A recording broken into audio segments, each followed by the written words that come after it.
Hi అండి. అందరికీ నమస్కారం. మన కథామృతానికి స్వాగతం. ఈరోజు మన కథామృతంలో మీనా నావెల్ 10వ భాగంలోనికి వెళ్ళిపోతామండి. కథలోకి వెళ్ళబోయే ముందు ఒక చిన్న మాట అండి. నేను స్టోరీస్ పోస్ట్ చేసి చాలా రోజులు అయిపోయింది. స్టాప్ చేయలేదు, పాజ్ చేశాను. నేను వర్క్ చేయడం స్టార్ట్ చేశాను. దీనికి రెండిటికి టైం కేటాయించలేక ఇక నుంచి నేను రెగ్యులర్గా స్టోరీస్ పోస్ట్ చేస్తూ ఉంటాను. వింటూ ఉండండి. అలాగే ఇంతకుముందు నన్ను ఎలా ఎంకరేజ్ చేశారో అలాగే ఎంకరేజ్ చేస్తూ ఉండండి. Thank you. ఎంత ఉంటుంది దాని ఖరీదు అన్నాను. 4 ఎకరాలుంది. ఎకరం 5,000 చొప్పున 20,000 రావచ్చు. అంతకంటే ఎక్కువ కూడా రావచ్చు. మొన్ననే ఈ మధ్యనే మళ్ళీ ఉత్తరం వచ్చింది. నువ్వు వచ్చిన తర్వాతే. నేను వచ్చిన తర్వాతనా? ఎప్పుడు అన్నాను. రాజేశ్వరి క్షణం ఆలోచించి, మనం కర్ణం గారింటికి పేరంటానికి వెళ్ళి వచ్చామే.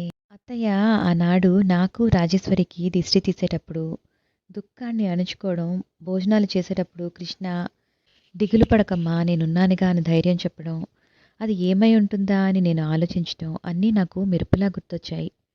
డబ్బు పంపాడా మరి అన్నాను. పంపాడన్నట్లు తలూపింది రాజేశ్వరి. ఇలా ఎన్నాళ్ళు మరి? ఇంతకంటే ఎక్కడో అక్కడ అప్పు తెచ్చుకుని మీరు కలిపేసుకుంటే నయం కదూ?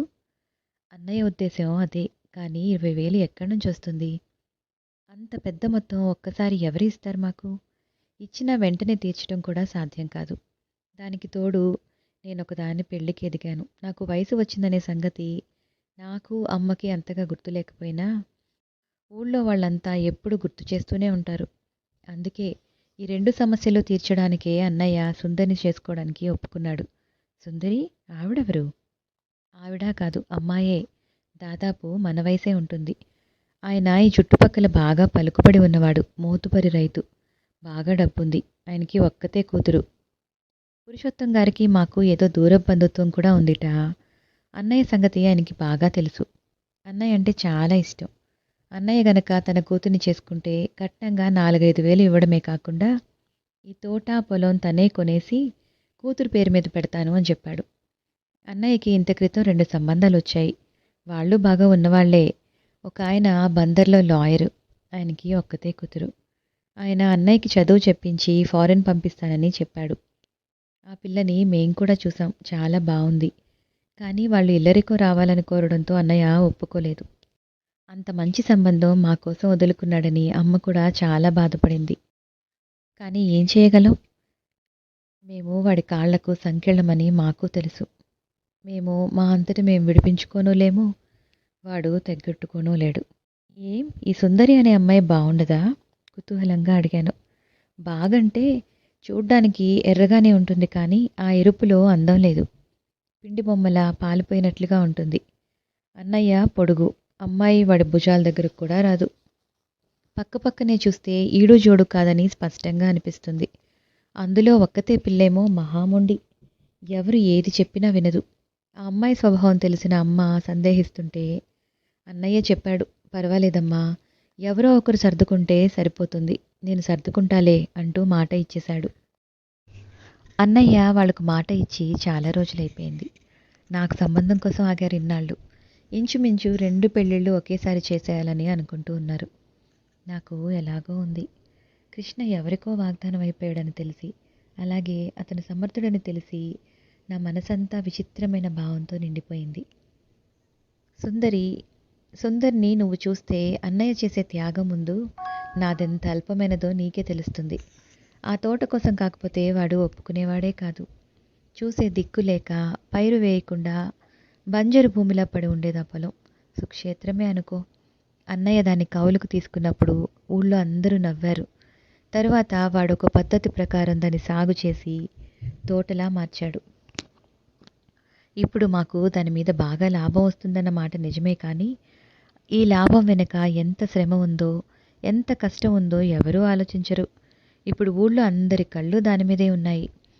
అందుకే ఆయనకు ఈ ధరకు కొంటాము, ఆ ధరకు కొంటాము అని ఉత్తరాలు రాస్తున్నారు. ఆయనకు ఇప్పుడు మంచి ధర వస్తుందన్న మాట కూడా నిజమే. నాకు ఈ తోటలో ఏ చెట్టు చూసినా, ఏ చిగురు, ఏ ఆకు, ఏ కొమ్మ వైపు కళ్ళు కదిపినా నాకు అందులో అన్నయ్య అహోరాత్రులు పడిన శ్రమే కనిపిస్తుంది. ఇప్పుడు చెప్పొదినా, ఈ ప్రపంచంలో ఎంతమంది జ్యేష్ఠపుత్రులు కుటుంబం కోసం ఇలా కష్టపడుతున్నారు? ఎంతమంది తమ కర్తవ్యం గురించి, బాధ్యతలను సక్రమంగా నిర్వహించగలుగుతున్నారు? నీ సంగతేమో తెలియదు కానీ, నేను చూసిన వాళ్ళల్లో 100కి ఒక్కరు కూడా మా అన్నయ్యలా లేరు. అందుకే ఇలాంటి అన్నయ్యని కలిగినందుకు నాకు గర్వం. కానీ, కానీ రాజేశ్వరి మోకాళ్ళ మీద ముఖం దాచుకుంటూ అంది. మా కోసం వాడు ఇంత కష్టపడ్డాడు. తన భవిష్యత్తు లక్ష్యపెట్టనే లేదు. రీసెర్చ్ చేయాలనే కలల్ని గంగార్పణ చేశాడు. అహర్నిశలు అనుక్షణము మా క్షేమం కోసం గొడ్డు చాకిరీ చేశాడు. తను ఒక్కడే అయినట్లయితే ఆ శ్రమకు ఎన్ని రెట్లు సుఖపడేవాడో. నాది ఒక్కటే బాధ. మా కోసం వాడు చివరికి సంసార జీవితంలో దూరం అవ్వడానికి కూడా సిద్ధమవుతున్నాడు. అది నేను భరించలేకుండా ఉన్నాను. సుందరి స్వభావం మేము ఆ నోట ఈ నోట బాగానే తెలుసుకున్నాం. నేను సర్దుకుపోతానులే అని వాడన్నాడు. అన్నమాట తప్పనివాడు కాబట్టి సర్దుకుపోవచ్చు కూడా. కానీ ఆ సర్దుకుపోవడానికి వాడు జీవితాంతం ఎంత సహనం తీసుకోవాలో, సుఖశాంతులు ఎంత పణంగా పెట్టాలో నాకు తెలుసు. మాకింత చేసినందుకు వాడికి దక్కే ప్రతిఫలం ఇది. నా స్వభావం వేరోదినా. నేను ఎలాంటి వాళ్ళతోనైనా ఇట్టే సర్దుకుపోగలను. కానీ వాడు పూర్తిగా అందుకు విరుద్ధం. వాడి మనసు ఎంత సున్నితమో అంత దుడుకు కూడా. నేను కోరుకునేది, దేవుణ్ణి ప్రార్థించేది ఒకటే. అన్నయ్యకు ఈ సుందరి కాకుండా ఇంకెవరైనా అమ్మాయి, కాస్త వాడి కంటికి నచ్చిన పిల్ల, వాడిని వాడుగా అర్థం చేసుకుని గుర్తించగలిగిన మనిషి తోడుగా దొరకాలి. మా కోసం వాడి జీవితం 100కి 100 పాళ్ళు బలి కాకూడదు. మేము పెద్దవాళ్ళమైన తర్వాతనైనా వాడు ఈ బాధ్యతల బరువు వదిలించుకొని తన భార్యతో, పిల్లలతో సుఖంగా, ఆనందంగా ఉండాలి. ఇప్పుడు చెప్పుదినా, మా అన్నయ్య మూర్ఖుడేనంటావా? అసమర్థుడేనంటావా వాడు? నేను జవాబు చెప్పలేని దానిలా చూడసాగాను. రాజేశ్వరి తలెత్తకుండానే దిగులు కూడగట్టుకున్న స్వరంతో అంది. అన్నయ్య కోసం, అన్నయ్య భవిష్యత్తును బలిదానం కోరే ఆ పొలం కొనడానికి కావలసిన 30,000 కోసం నేను ఏం చేయడానికైనా సిద్ధంగా ఉన్నాను. చివరికి కుంటి, గుడ్డి అయినా లక్ష్య పెట్టకుండా, డబ్బు గలవాడైతే కాటికి తలదాచుకున్న ముసలివాణ్ణైనా సరే చేసుకోవడానికి సిద్ధంగా ఉన్నాను. అసలు భగవంతుడు నన్నెందుకు ఆడపిల్లగా పుట్టించాలి? మగపిల్లవాడినైతే వాడితో సమంగా ఆ బాధలు, బాధ్యతలు పంచుకోగలిగేదాన్ని కదా. ఇద్దరం కలిసి కష్టపడేవాళ్ళం. ఏం చేయలేను, నేను ఏమీ చేయలేను. చివరి మాటలు నిస్సహాయంగా, గుండెలను చీల్చుకుంటూ వస్తున్నట్లుగా, నాకు చెబుతున్నాననే మాట మర్చిపోయిన దానిలా తనకి తాను చెప్పుకుంటున్నట్లుగా అంది రాజేశ్వరి. నేను ఎలాగో అయిపోయాను. ఆ క్షణంలో రాజేశ్వరితో పాటు కృష్ణ మీద కూడా జాలితో, సానుభూతితో నా హృదయం ద్రవించిపోయింది. ఇద్దరం చాలాసేపు మౌనంగా, బొమ్మల్లా, ఎవరి ఆలోచనల్లో వాళ్ళు మునిగిపోయినట్లుగా స్తబ్దుగా అలా కూర్చుండిపోయాం. చాలాసేపు అయిన తర్వాత నేను రాజేశ్వరి తల మీద చేయి వేస్తూ అన్నాను. నా గొంతులో ఏదో అడ్డుపడ్డట్టుగా వచ్చాయి ఆ మాటలు. ఏమిటో రాజు, ఈ ప్రపంచంలో డబ్బుకి ఇంత విలువ ఉందని కానీ, ఆర్థిక సమస్యలు ఇంత ఘోరంగా ఉంటాయని కానీ, ఆ సమస్యలకు ఇంత దారుణంగా బలి అయిపోతారని నాకు తెలియనే తెలియదు. నాకిప్పుడు బాగా అర్థమవుతోంది. మా అమ్మ అందుకే కాబోలు డబ్బు విషయంలో అంత జాగ్రత్త తీసుకుంటుంది. ఎంత పొరపడ్డాను నేను. రాజేశ్వరి కళ్ళు తుడుచుకుంటూ సరిగ్గా కూర్చుని అంది. నువ్వేమనుకోకొదినా. ఏమిటో నా మనసులో ఉన్న బాధంతా ఒక్కసారి పొంగులా వచ్చేసింది. ఆపుకోలేకపోయాను.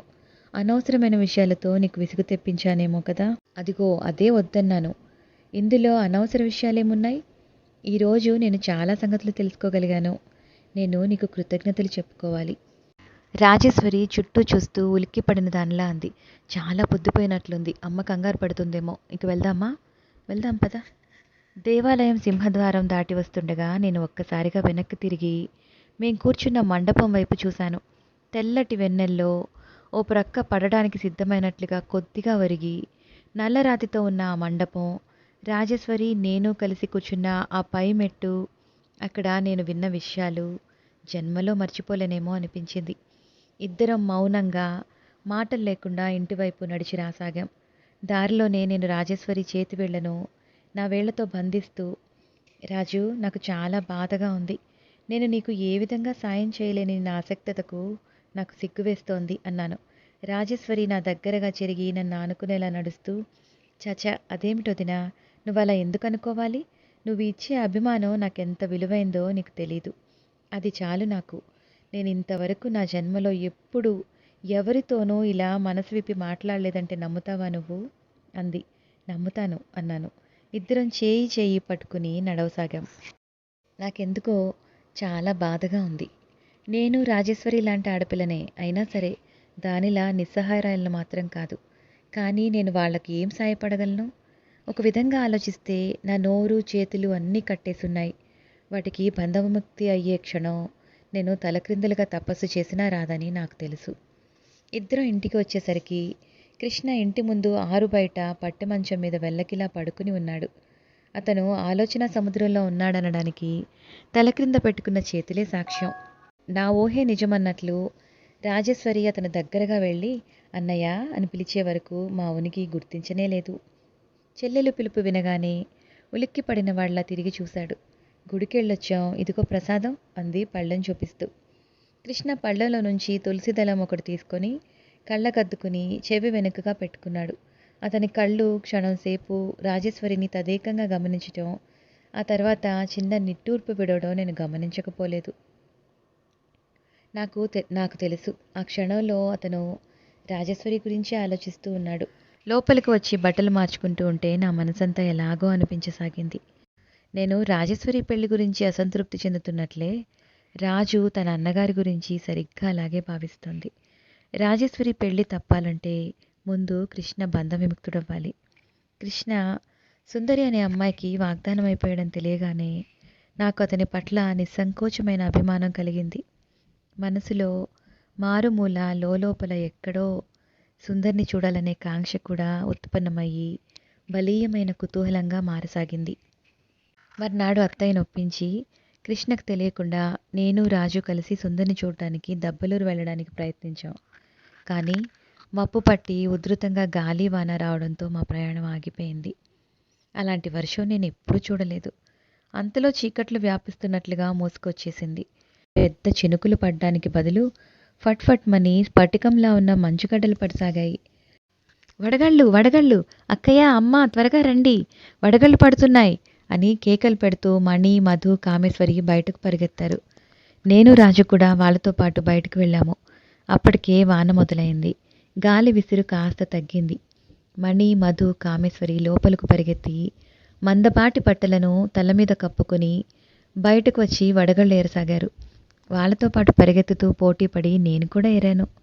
జల్లుమంటున్న ఆ మంచుగడ్డలను అందరం నోట్లో వేసుకున్నాం. కుండపోతగా వర్షం ప్రారంభమైంది. పిల్లలు ముగ్గురు వానలో అల్లిబిల్లి తిరగటం ప్రారంభించారు. నేను కూడా వాళ్ళతో కలిశాను. వరండాలో నిలబడిన రాజేశ్వరి వద్దు పైకి రండి అని వారిస్తోంది. కానీ నేను ఆ మాటలు లక్ష్య పెట్టనే లేదు. ముఖం కొద్దిగా పైకెత్తి చేతులు చాచి గిరగిరా తిరగసాగాను. తల మీద పడిన వర్షపు ధారలు ముఖం మీదుగా మెడ మీద నుంచి క్రిందకి జారుతూ ఉన్నాయి. కళ్ళు మూసుకుని నోరు తెరిచి తిరుగుతున్న నాకు షవర్ బాత్ తీసుకుంటున్నట్లుగా అనిపించింది. వరండాలో నిలబడి రాజేశ్వరి నవ్వు ముఖంతో నా వైపు చూస్తోంది. నువ్వు కూడా రా, చాలా బాగుంది, చెప్పలేనంత అద్భుతంగా ఉంది అన్నాను. వద్దు బాబు, తల తడుస్తుంది అంది.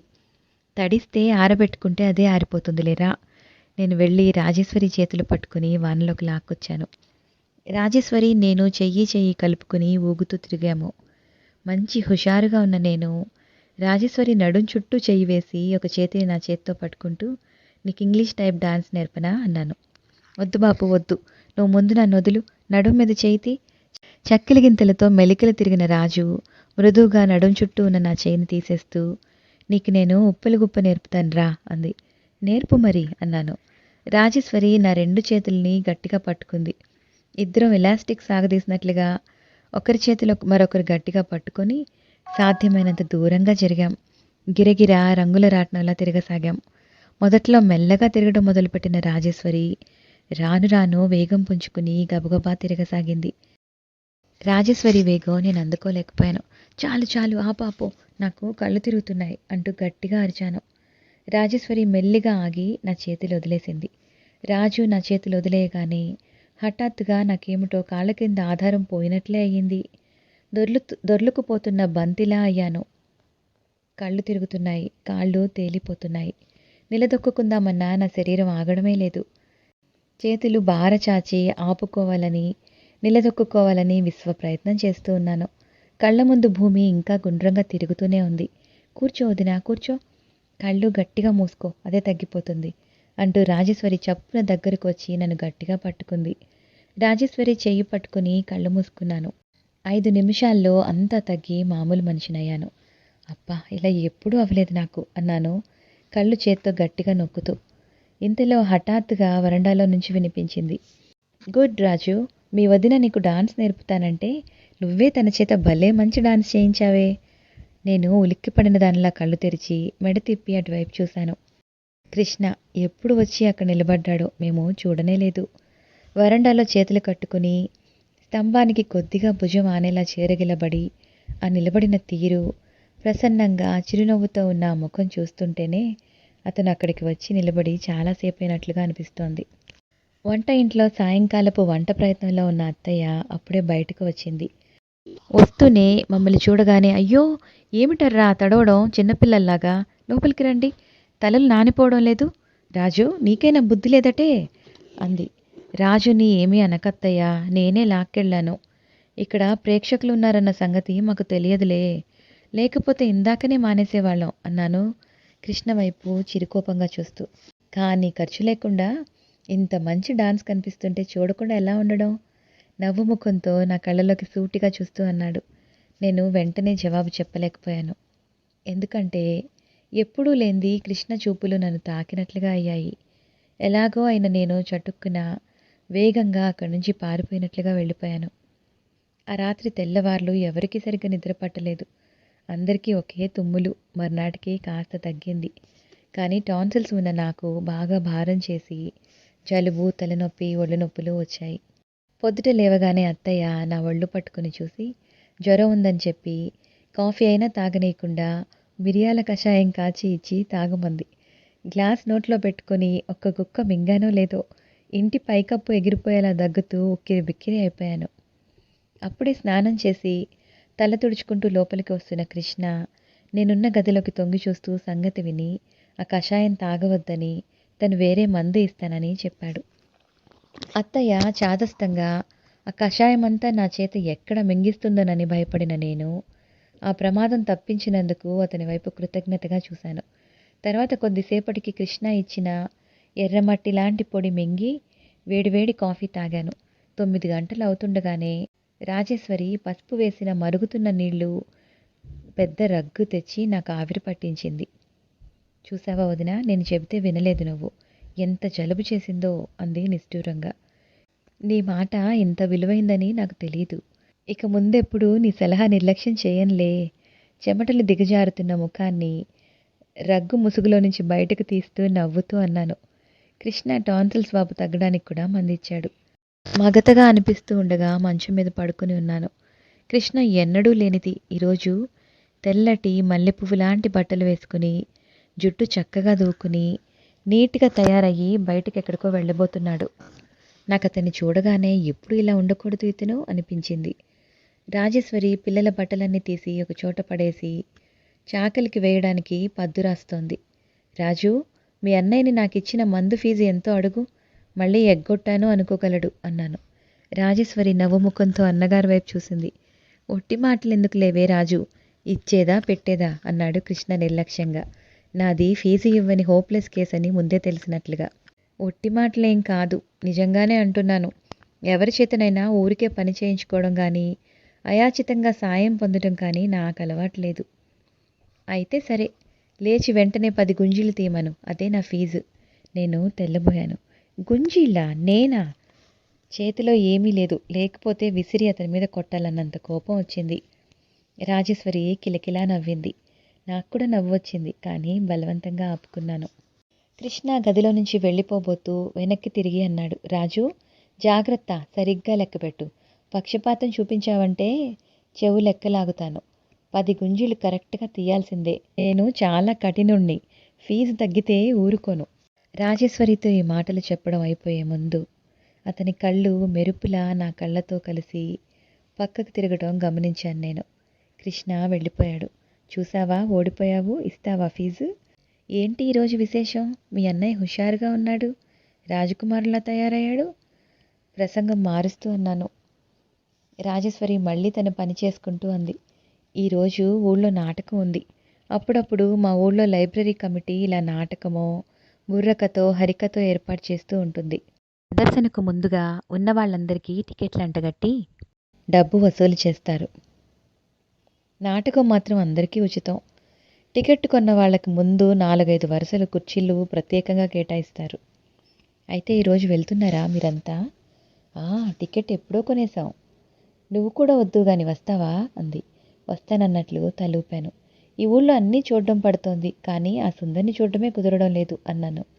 సుందర్ని నిజంగా నీకు చూడాలనుందా? నిజంగా చూడాలనుంది. ఎందుకనొదినా? ఏమో తెలియదు రాజు. చూడాలని మాత్రం గట్టిగా అనిపిస్తోంది.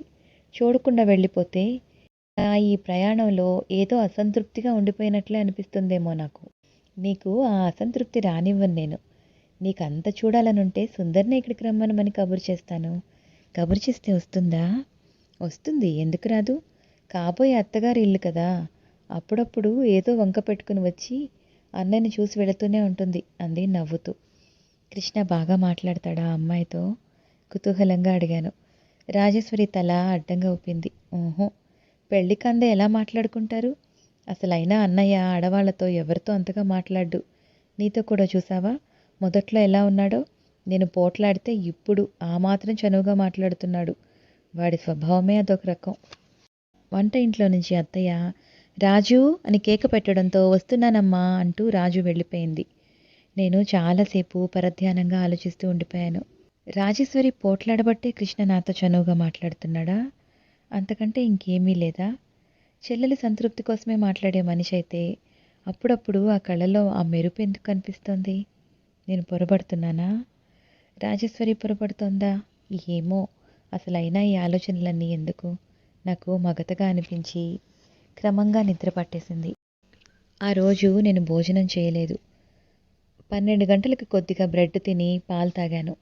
కృష్ణ ఆ పగలంతా ఇంటికి రానేలేదు. రాత్రయ్యింది. అందరూ గబగబా భోజనాలు ముగించుకుని నాటకానికి వెళ్లే ప్రయత్నంలో హడావిడిగా ఉన్నారు.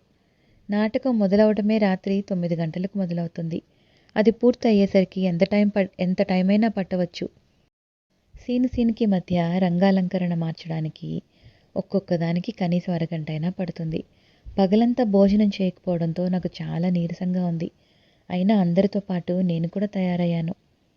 పడుకుని ఉన్న నేను లేచి చీర మార్చుకుని కూర్చోవడం చూసి నుదురు చిట్లించి నువ్వెక్కడికి అన్నాడు కృష్ణ. ఇంకెక్కడికి? నాటకానికి అన్నాను విసుగ్గా. నిజంగా నాకు ఆ క్షణంలో ఆ నాటకం అంటే విసుగ్గానే ఉంది.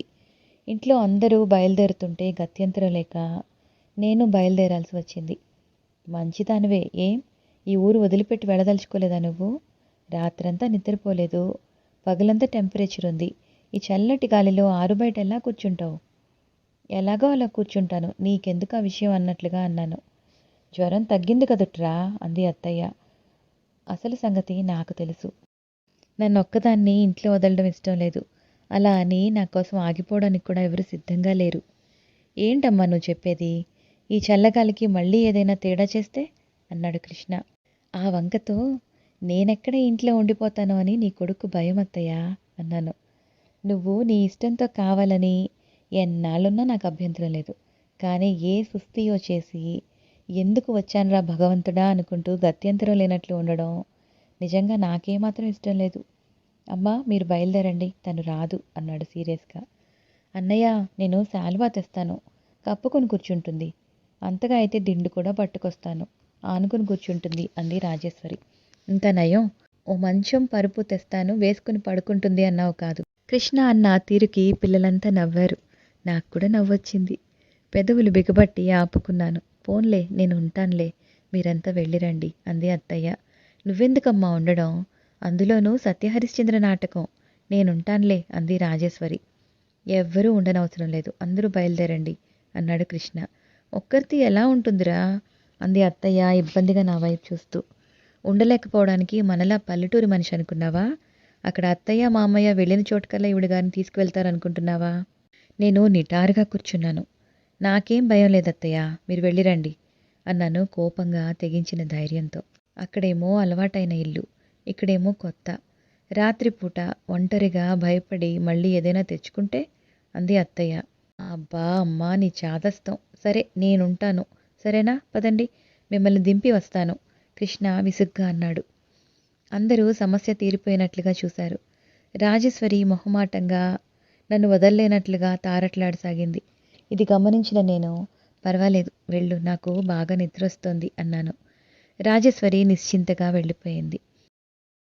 అందరూ వెళ్ళిపోయిన తర్వాత ఆ ఇంట్లో ఒంటరిగా మిగిలిపోయిన నాకు హఠాత్తుగా, గమ్మత్తుగా, విచిత్రంగా అనిపించసాగింది. పాపం ఈ ఊళ్ళో మానసికంగా విశ్రాంతి ప్రసాదించే ఎలాంటి వ్యాపకం లేని వీళ్లకు ఈ నాటకం అంటే అంత సరదా ఉండటంలో నాకేమీ ఆశ్చర్యం కనిపించలేదు. దూరం నుంచి నాటకం దగ్గర పెట్టిన లౌడ్ స్పీకర్లో నుంచి రకరకాల సినిమా పాటలు వినిపిస్తున్నాయి. మధ్య మధ్యలో మైక్ గరగరమని, కీచుమని రకరకాల శబ్దాలు చేస్తుంది. అది వినలేక 2 చెవులు మూసుకున్నాను. కృష్ణ వాళ్ళని దింపి తిరిగి వచ్చేస్తాడు. 4-5 గంటలు మేమిద్దరం ఎవరూ లేని ఇంట్లో రాత్రివేళ ఒంటరిగా ఉంటాం. ఈ ఊహ నాకెలాగో ఉంది. హఠాత్తుగా నాకు అనుమానం వచ్చింది. కృష్ణ కావాలని నాతో ఈ ఏకాంతం కల్పించుకోలేదు కదా? అత్తయ్యకు వయసు వాళ్ళని ఒంటరిగా వదలకూడదనే అనుమానం కాస్తైనా రాలేదా? అదే మా అమ్మ అయితే ఇలా వదిలేది కాదు. ఎన్ని ఆలోచించేది, ఎన్ని ఊహించేది. ఒకవేళ గత్యంతరం లేక తప్పనిసరిగా వెళ్లాల్సి వస్తే నాకు ఎన్ని జాగ్రత్తలు నేర్పి వెళ్ళేది.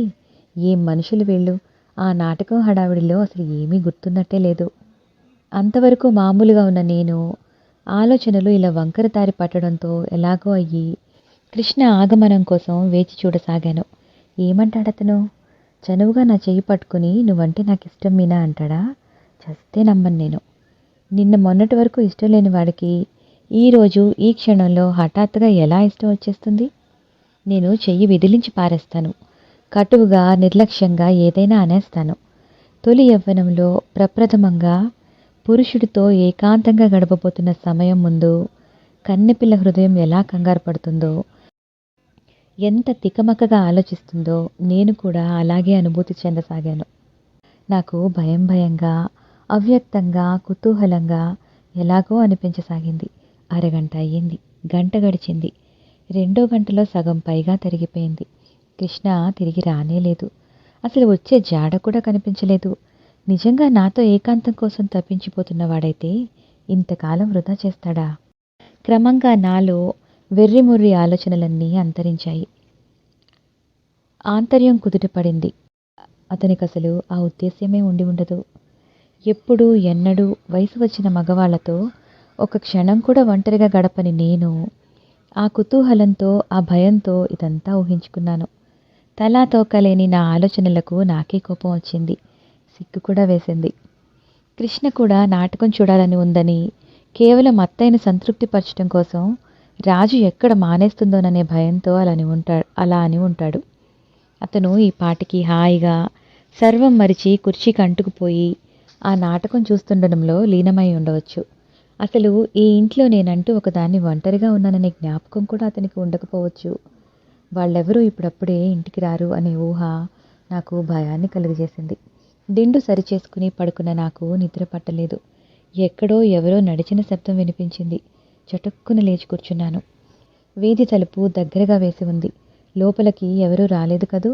ఏమో, వీధిలో ఏ మూలనైనా నక్కి ఉండి ఇంట్లో నేను తప్ప అంతా వెళ్ళిపోయారని గ్రహించి లోపలికొస్తే, నా గొంతు పిసికితే, నా నగలు ఇవ్వమని బెదిరిస్తే, అసలే కాస్త ఒంటరిగా కూర్చున్నానంటే నా ఆలోచనలు వంకర టింకరగా పరిగెత్తుతాయి.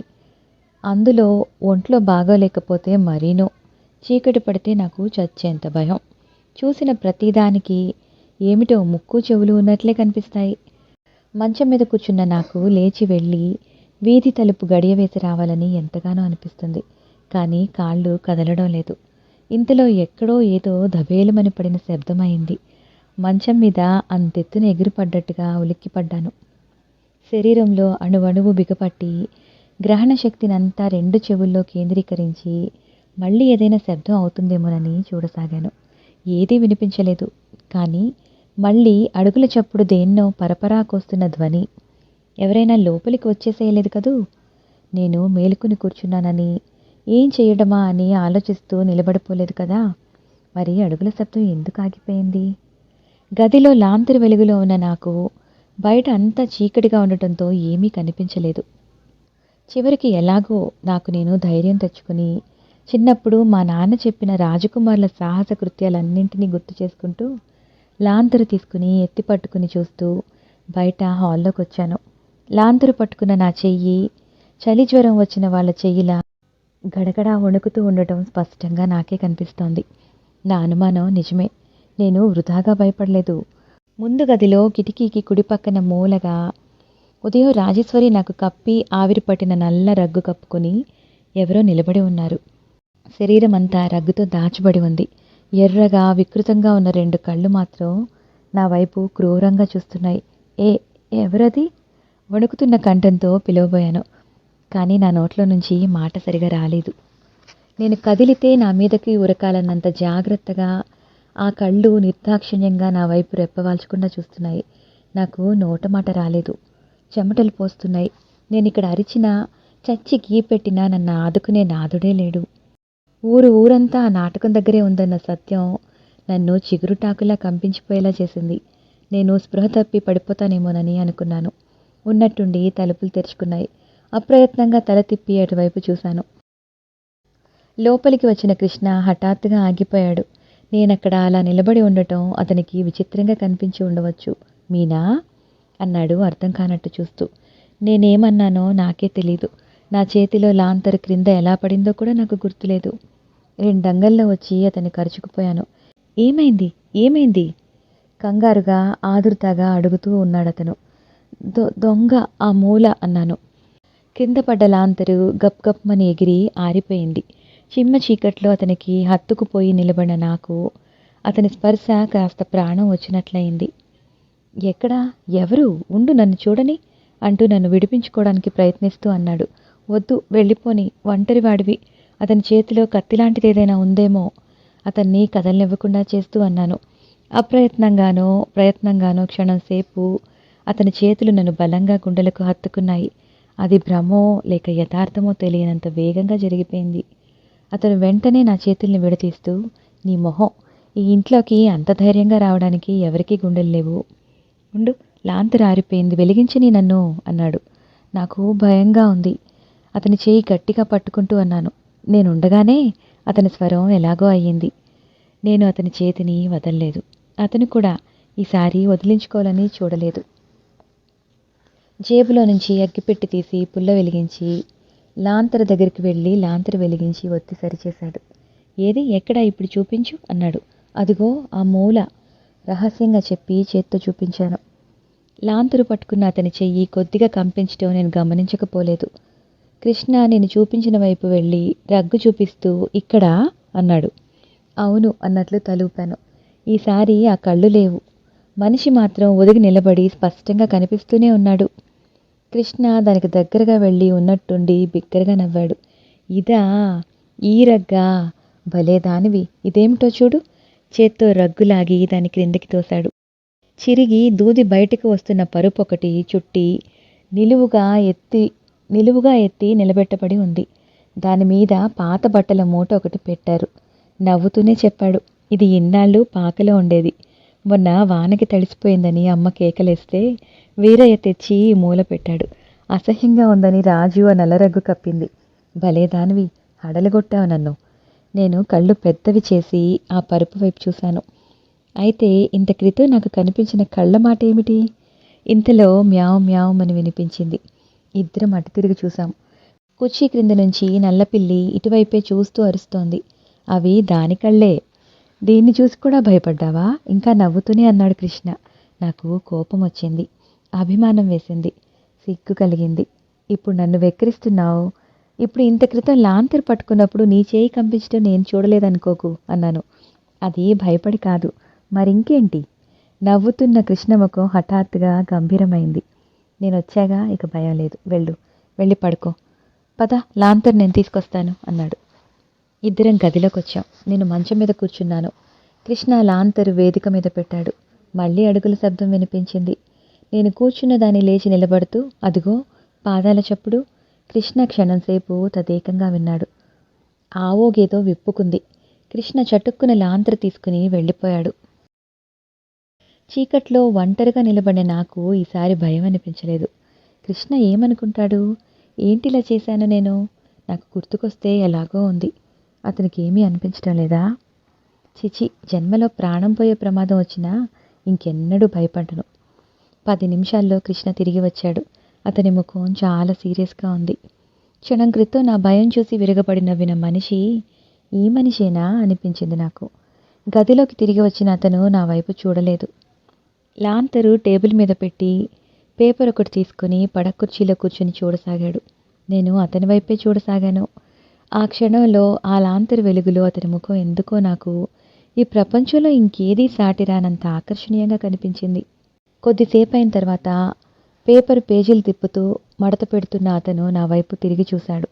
నేను అతని వైపు నుంచి చూపులు తిప్పుకునే అవకాశమైనా దొరకలేదు. నిద్ర రావడం లేదా అన్నాడు. రావడం లేదన్నట్లు తలూపాను. విసురుగా టేబుల్ మీద పడేసి లేచి వచ్చి కిటికీ దగ్గరగా నిలబడి జేబులు తడుముకొని సిగరెట్ తీసి వెలిగించుకున్నాడు. నువ్వు సిగరెట్లు కాలుస్తావా అన్నాను నమ్మలేనంత ఆశ్చర్యంగా చూస్తూ. అప్పుడప్పుడు. ఏం లేదు, నేను ఇంతవరకు ఎప్పుడు చూడనే లేదు. చాలా తక్కువగా కాలుస్తాను. ఏ అలవాటైనా సరే మనం దానికి బానిస కాకుండా మనం దాన్ని అదుపులో ఉంచగలిగితే పర్వాలేదు అనే సూత్రాన్ని నమ్ముతాను నేను సమాధానం చెప్పలేదు. చాలా రోజుల తర్వాత గోళ్లు కొరకాల్సిన అవసరం వచ్చింది నాకు. ఈ మధ్య దాదాపు ఆ అలవాటు మర్చిపోయాను. నాకింకా ఎలాగో ఉంది. అతని వైపు సూటిగా చూడలేకపోయాను. రాజు పెళ్లి విషయంలో నీకేమైనా చెప్పిందా? ఉన్నట్లుండి అడిగాడతను. అంటే? అదే పిల్లవాడి గురించి, అతను ఎలా ఉన్నాడో. నన్నడుగుతావేం? నీ చెల్లెల్ని నువ్వు అడగలేదా? అడిగాను, కానీ కృష్ణ అలా మామూలుగా మాట్లాడి వేరే ప్రసంగంలోకి దింపడంలో నాలో సిగ్గు సంకోచం మెల్లగా వదిలిపోయి, దాని ఇష్టాయిష్టాలకి విలువ ఉందా అన్నాను. ఎందుకు లేదు? ఉన్నట్లయితే ఆ సంబంధం మానేసేయ్. కృష్ణ హతాశుడైనట్లుగా నా వైపు చూశాడు. రాజుని నువ్వు స్వయంగా అడిగావు. అది నీకు సమాధానం చెప్పింది. అయినా నీకు నమ్మకం లేదు. అందుకే నన్ను అడుగుతున్నావు, అవునా? అవునన్నట్లు తలూపాడు. అంటే అది చెప్పిన అభిప్రాయం మీద నీకే నమ్మకం లేదన్నమాట. అంత స్పష్టంగా తెలిసి కూడా మళ్ళీ నన్ను అడుగుతావెందుకు? కృష్ణ సమాధానం చెప్పలేనట్లుగా చూసి ఇంకో సిగరెట్ తీసి వెలిగించుకున్నాడు.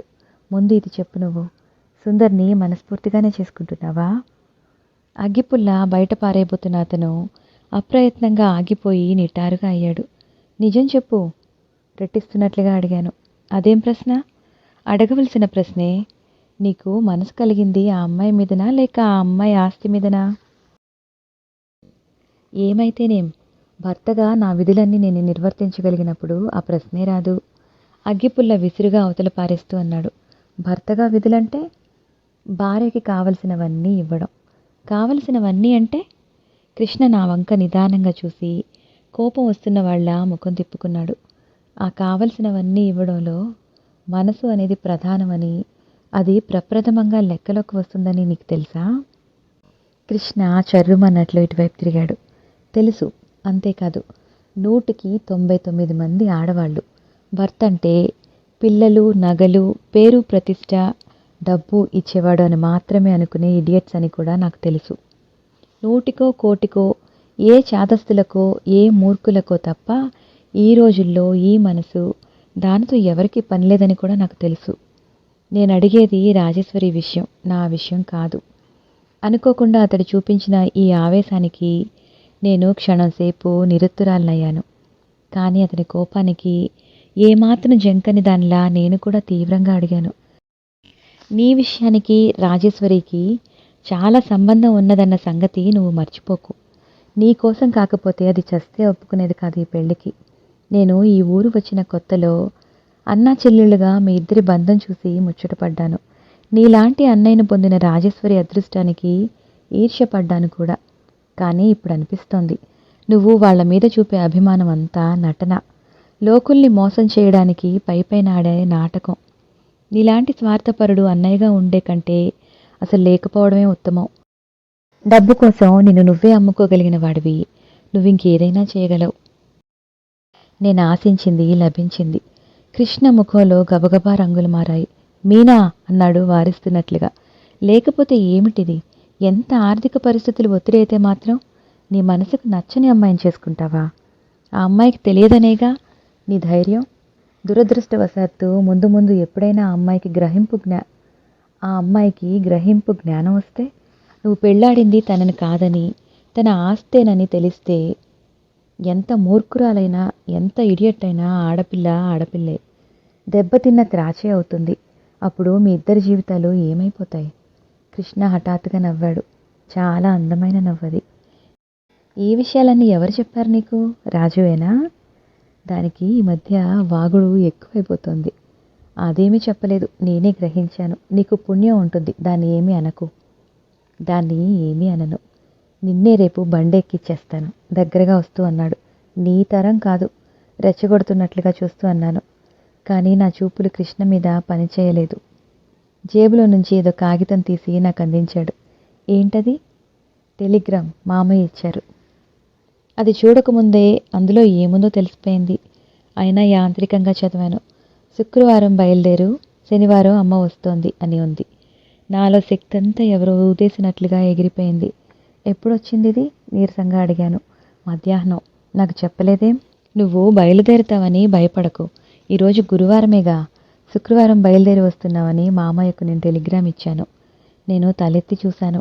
నాకెదురుగా నిలిచిని ఉన్న కృష్ణ తదేకంగా నా వైపే చూస్తూ ఉన్నాడు. క్షణంసేపు మా ఇద్దరి చూపులు కలుసుకున్నాయి. నేనేమీ మాట్లాడలేదు, అతనేమీ చెప్పలేదు. నేను మెల్లగా చూపులు విడదీసుకున్నాను. అతను మౌనంగా వెళ్ళి పడకుర్చీలో కూర్చున్నాడు.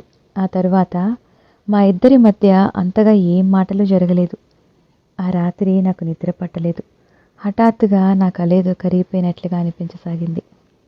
మర్నాడు నేను లేచేసరికి కృష్ణ అప్పటికే స్నానం చేసి ఎక్కడికో వెళ్ళిపోయాడు. ఇంట్లో వాళ్ళకి, ఇరుగు పొరుగుకి అందరికీ ఆ మధ్యాహ్నం నేను వెళ్ళిపోతున్నట్లుగా తెలిసిపోయింది. టైం రెక్కల గుర్రంలా పరిగెత్తుతోంది. అత్తయ్య త్వర త్వరగా వంట చేసి నాకు అన్నం పెట్టింది. 12 గంటలు అవుతుండగా కృష్ణ వచ్చాడు. నేను వెళ్ళిపోతున్నానని తెలిసి మంగమ్మగారు వచ్చింది. మా నాన్నకు చెప్పమని ఏవేవో కబుర్లు చెప్తోంది. నేను ఈ చెవితో విని ఆ చెవితో వదిలేస్తున్నాను. 12 గంటలు దాటింది. నా పెట్టెలో బట్టలన్నీ నేను ఏ ఒక్కటి మర్చిపోకుండా రాజేశ్వరియే సర్దింది. నేను ముఖం, కాళ్ళు, చేతులు కడుక్కుని జడ వేసుకుని తయారయ్యాను. అత్తయ్య ముక్కాలి పీట వేసి నన్ను కూర్చోమంది. మణి పసుపు తెచ్చి నా పాదాలకు పూసింది. రాజు పళ్ళెంలో ఒక చీర, జాకెట్ గుడ్డ, పళ్ళు, పువ్వులు తెచ్చి చుట్టపెట్టి నా చేతిలోకి అందించింది. ఇదేమిటి అన్నాను. తీసుకో, ఏదో మా శక్తి కొద్దీ అంది అత్తయ్య.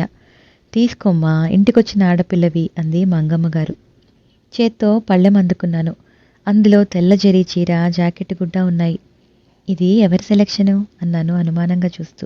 ఇంకెవరిది? అన్నయ్యదే. కట్టుకో వదినా. నీ చీరల్లో ఇది వెలివేసినట్లుగానే ఉంటుందనుకో.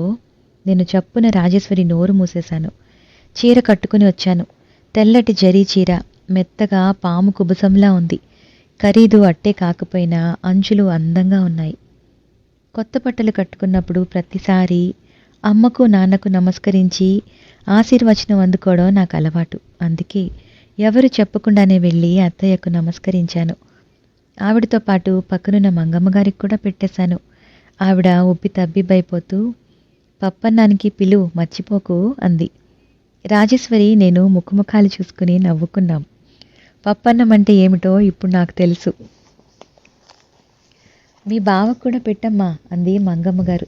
ఎందుకండి, మీ చాదస్తం అంది అత్తయ్య. ఎవరో వస్తే కృష్ణ బయట వసారాలో వాళ్ళతో మాట్లాడుతూ ఉన్నాడు. అతనితో నాకెలాగూ పని ఉంది. నేను నాన్నగారు ఇచ్చారని చెప్పిన వాచి డబ్బు ఇవ్వనే లేదు. నేను గదిలోకి వెళుతూ, మణి, మీ అన్నయ్యని ఒకసారి పిలు అన్నాను. గదిలోపలికి వచ్చి పెట్టె తెరిచి డబ్బు తీసి చేత్తో పట్టుకున్నాను. కృష్ణ లోపలికొచ్చాడు. క్షణంసేపు ఇద్దరం ఒకరినొకరం చూస్తూ నిలబడిపోయాం.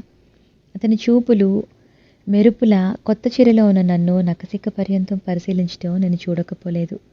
అతని కళ్ళలో సంతృప్తి నాకు కనిపించింది. చీర బాగుంది నీకు అన్నాడు. నేను బాగాలేదని అనలేదే అన్నాను. థ్యాంక్స్. అతను వచ్చిన పని అయిపోయినట్లుగా వెనక్కి తిరిగి వెళ్ళిపోబోయాడు. ఆగు అన్నాను.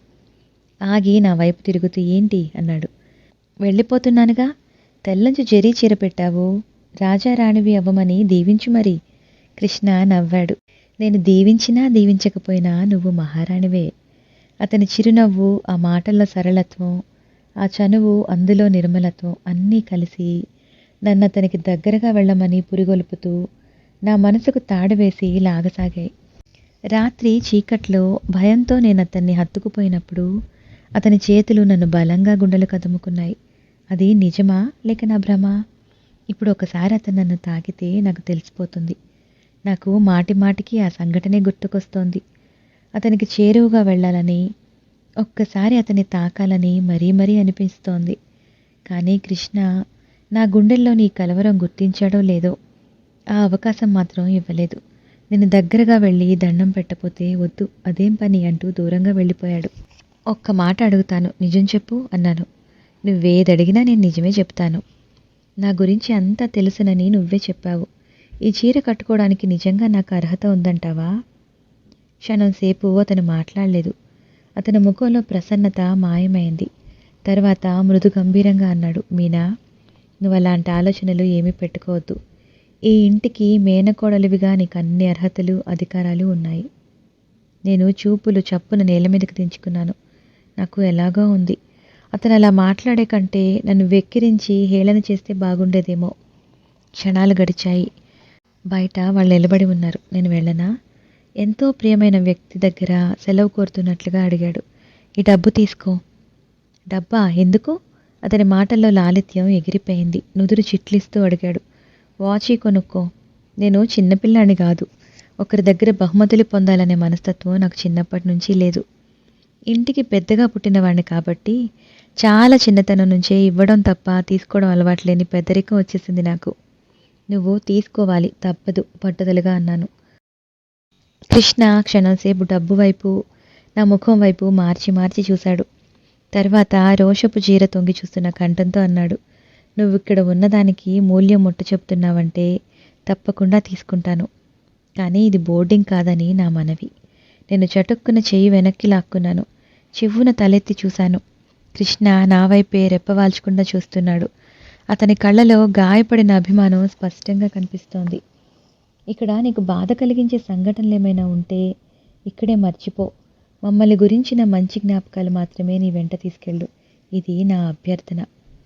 నేను జవాబు చెప్పలేకపోయాను. వస్తా నేను. బయట వాళ్ళు కూర్చునున్నారు. వాళ్ళని పంపిస్తే గాని నేను నీతో బయలుదేరడానికి వీల్లేదు అనేసి సమాధానం కోసం చూడకుండా వెళ్ళిపోయాడు. బొమ్మలా నిలబడిపోయాను.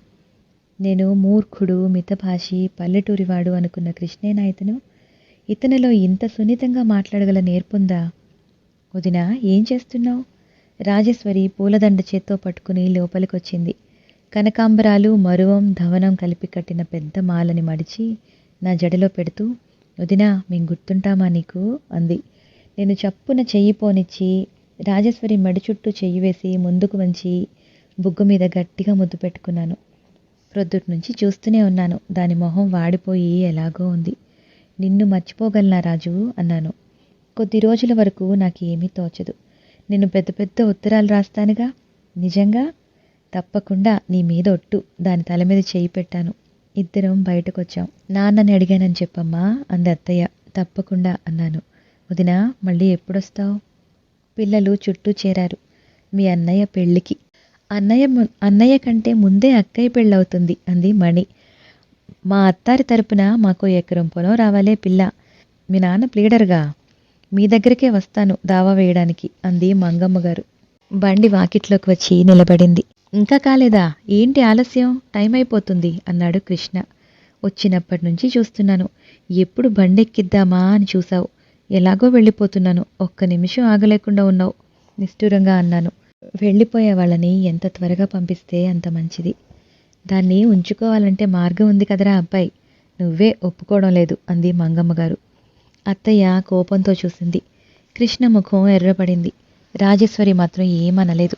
హఠాత్తుగా వాతావరణం కలుషితమైనట్లయిపోయింది. రాజు, ఎందుకే అలా ముఖం వేళ్లాడేసుకుని నిలబడతావు? పద, బండెక్కు. మీ వద్దుని రోడ్డు వరకు వచ్చి బస్సు ఎక్కించవద్దు గాని అన్నాడు కృష్ణ.